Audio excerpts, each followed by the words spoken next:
भंडारा शहरातील वाढत्या अतिक्रमणामुळे नागरिकांना होत असलेला त्रास लक्षात घेता नगरपरिषदेने कठोर पावले उचलली आहेत.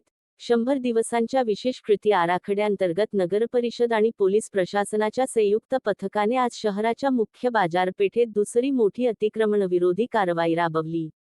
गांधी चौक ते पोस्ट ऑफिस चौक तसेच बस स्थानक ते त्रिमूर्ती चौक या अतिशय वर्दळीच्या मार्गांवर रस्त्यावर अडथळा ठरणारी सुमारे 60 ते 70 अनधिकृत बांधकामे बुलडोझरच्या सहाय्याने जमीनदोस्त करण्यात आली. दुकानांसमोर उभारलेले बांबूचे ओटे, लोखंडी टिनाचे शेड तसेच रस्त्यावर काढलेले सिमेंटचे रपटे हटवण्यात आले. या कारवाईमुळे दीर्घकाळापासून अडथळ्यांमुळे कोंडीत सापडलेले रस्ते मोकळे झाले असून वाहतूक सुरळीत होण्यास मदत झाली आहे. यापूर्वी खात रोडवरील अतिक्रमणे हटवण्यात आली होती.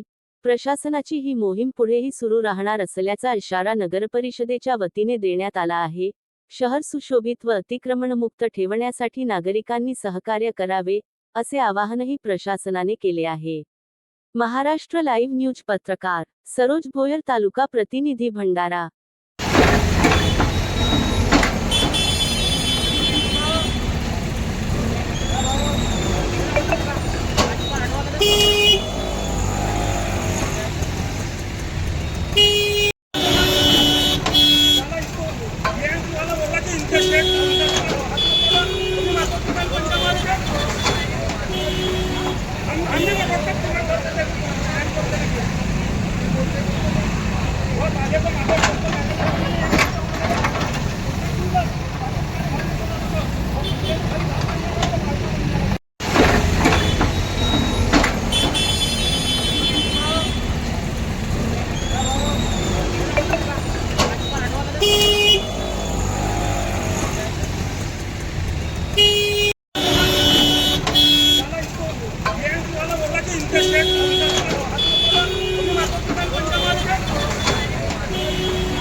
आता गाडीवर मोबाईल नंबर नाही तर इमर्जन्सी QR कोड लावा, जे तुम्हाला अडचणीच्या वेळी मदत करेल.